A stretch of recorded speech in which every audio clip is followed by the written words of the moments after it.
Hello, everyone. Grateful to see you. I hope you all are having a beautiful afternoon. I am, and that is exactly why I'm checking in with you today. I just wanted to make a video really quick for everybody, for all my platforms, my Patreon, my Instagram, my Facebook, um, YouTube, and just say that right now you have a couple of options.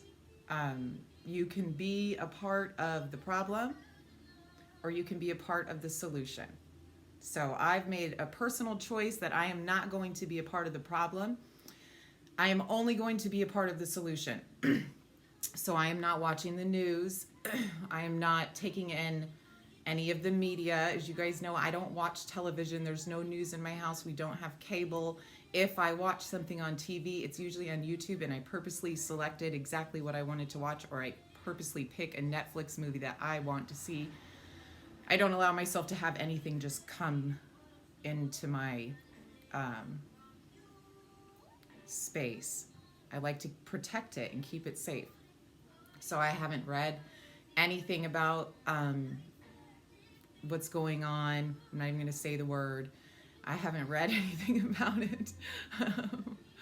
So a wonderful friend of mine, Heather Peterson Lockhart, taught me some beautiful skills.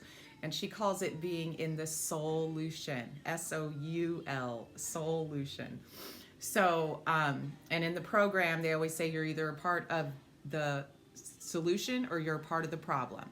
And that goes for every aspect of life. So you can either be a part of the problem, and that means sitting around and talking about the problem and how big it's getting and magnifying it and taking all of your energy and putting it on the problem. Or living in the solution means that you, that you focus on a solution. You, instead of sitting around and talking about the problem and reading about the problem and ingesting the problem and making it a part of who you are, you seek the solution and you talk about the solution and how you can make things better and how you can find peace amongst all of this craziness. So let's talk about some solutions right now. So what I've been doing is I'm already home, you guys. So this isn't like some big shocker. Oh my gosh, we're home and our kids are in our house. My kids are always in my house. I'm a little upset about them, trust me. I'm in shock about them being home and out of school. But I've been focusing on solutions rather than problems. So what that means is I've started gardening. Okay, so food issues, rather than freaking out about it, I'm trying to find alternative resolutions for if there's a food shortage. So I've been gardening. I already had seeds and had this stuff prepped, and this was just like perfect timing for me to get it going. So I've got it going. I'm conserving. I already didn't use paper plates and paper towels because they're not good for the environment. So I tried to get everyone used to using towels. I'm a house cleaner, so I have lots of rags always. They're much more sanitary anyways to clean with, and you wash them and you can bleach them, so and reuse them. So rags are really good to use for drying your hands. So go purchase yourself a bunch of terry cloth towels, and that will prevent you from freaking out about paper towels and paper plates. And just get some cheap plastic ones and small plates to use for your kids so you're not constantly using paper plates. So that's some things that I was already trying to make a regular habit in my life. So now it's just like, okay, all the more reason to do it. When you go to the store, like I get basil and mint, get the basil and mint that grows so you have more so you can keep growing. So be sure to recycle. Some things I've just been focusing at home on the things that I love. I already love to be home, and I know it's so weird that all of this is happening because I'd already changed my whole life and quit almost all of my outside jobs, all of them for a while, and completely working from home. And then I was thinking about homeschooling my kids eventually, So it's kind of just like all these things are happening. I'm like, I was already doing this stuff anyways. It just is more incentive for me to really buckle down and do it the right way. Oh, that's one more thing I was going to say. Make compost. So with your leftover scraps, when you're cooking, um, save those and you can make compost with them. I'll have to make a video, or you can look that up online how to do it. But that's just one more way to be a little more environmentally conscious in this crisis. So, oh, but at home. So lots of reading, and you guys know that I love to pole dance. So I'm trying to get a studio going in my garage so I have more space. So I can focus on the things that I love. And I'm doing more yoga.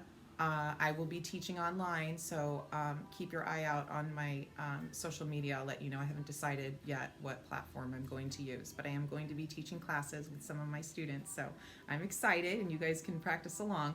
They're not nude. It's just what I normally teach. This at 60, I'll be fully clothed, and so will everybody, and I hope that you join. This is a perfect time. If you haven't done yoga before and you wanted to take one of my classes but never did, now you can see what I do and what I teach, and you can practice along.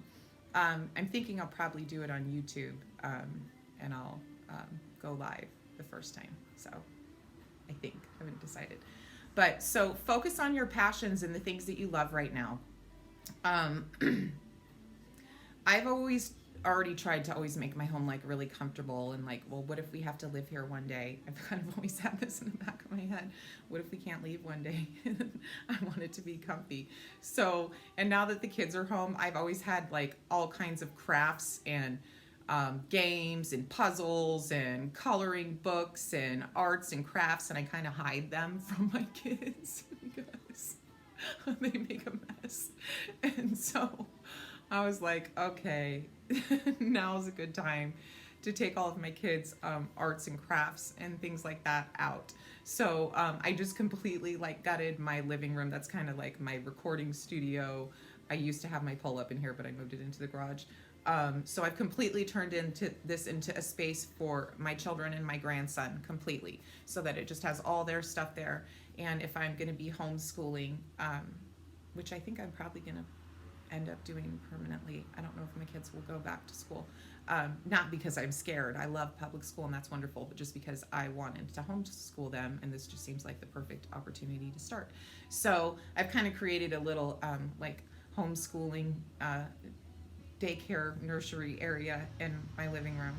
So rather than like getting all upset and like, oh my gosh, and I'm not going to, I've never done anything like this, you guys. I've always been good with children and a wonderful nanny and babysitter, but I'm and a wonderful mother, but I'm not, I've always been a working mom. I've never been a stay-at-home mom. So all of this is new to me. I mean, I've been home a lot with my kids. I've never been a full-time working mom, but I've always had to work, always. So I'm trying to figure things out. So as I do, I will share them with you. But I want to hunt down some little kid table and chairs. I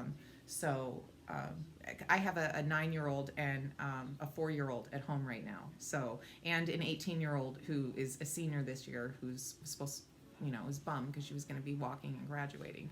So I'm trying to figure out how to keep everybody happy and still feeling balanced and secure in and what seems to be very unstable for everybody. It is not for me, and I want to tell you guys that I am not freaked out and I am not worried. There was a day that it was right before my period too, and I had a lot of stress and anxiety, and I was starting to get worried. And I just really needed to ground myself and pray and get centered. And I chant and I pray every single day, and this is a wonderful time for you to get a chanting and prayer routine going on daily. Wonderful time with yourself and also with your family, children or your husband, your wife, your loved ones. So I'm just focusing on the good things and trying to bring about everything that I can do with my family right now without freaking out and getting too upset. So changing like things that are in the grocery store. You can't find the things that you're used to cooking with. So change them. I'm going to tell you this right now, that all the good healthy stuff and the nutritional stuff and all the organic stuff that I normally purchase is still there. So those shelves have not been raided for the most part. Some of it has. So change your eating, and there's lots of produce in the store, a lot of produce in any store that I've been to, even though some of it gets wiped out. There is a lot of produce. There are so many vegetables there, delicious vegetables you've probably never tried before, so try something new. Look online and find some new recipes. Take the items that you have, put them in online and search a recipe with da da da da, and we'll pull up something, close. So just change the way that you cook. Do lots of raw, eating raw vegetables and fruits.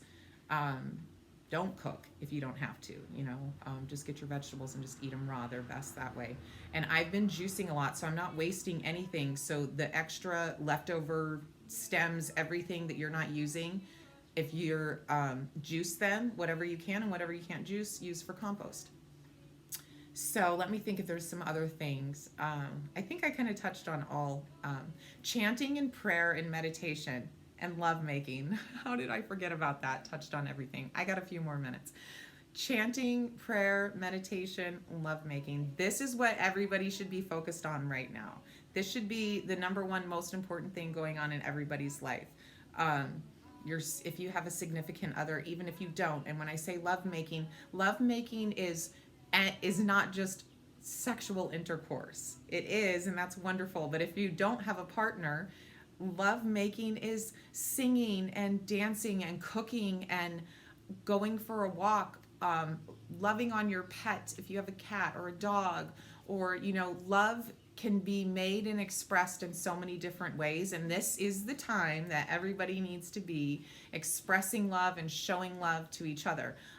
I've still been visiting all my family and my friends, and whenever someone tells me they want to come see me or for me to come see them, I go see them. I'm still working, and everything in my life is still the exact same.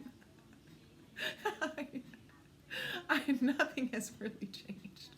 I know, that's ridiculous. You guys are like, what? But I was already at home and nothing's changed, and I'm still going out and living life and doing whatever I need to do. And I'm just cooking at home more instead of not going out to eat, and that's awesome. I love that. So there's all these neat things going on right now, and that's what we all need to be focused on instead of getting upset about what we think we've lost. Because really, when you think you lose something, you always gain something. So I'm super grateful. If you want to start chanting and studying Tantra, and the reason I say chanting is because there is no Tantra without chanting. If you want to study Tantra, you have to learn a mantra, and you have to begin to chant that. Otherwise, nothing will happen for you. So if you want to begin chanting and learning Tantra, you can send me a private message, and I will get back to you, and we can talk about how to go about that. So this is a perfect time to study Tantra with me. Join my Patreon, patreon.com/Jennifer Bridwell. Keep your eye out on YouTube, and I'm not sure, possibly teachable.com for my upcoming yoga classes. So be sure to love each other and spend this time together, just getting to know each other. We've forgotten each other. We've forgotten each other. We've forgotten our lovers. We've forgotten our children, our homes, our families. Use this time to get your home organized, to get caught up on the things that you need to get caught on to make your home, your house, a home again, to invest some love and some passion there, and also in all of your relationships with those closest to you. So God bless all of you. I hope you have a beautiful week. I'll be talking to you soon, and I'll check in again and see how everybody's doing and update you on how I'm doing and what we're doing in my household. I'm praying for all of you. You're all in my thoughts. I'm so grateful for those of you who have continued to join my Patreon. I know times are hard, so I am praying for your financial situation as well. So God bless all of you. I love you. Namaste.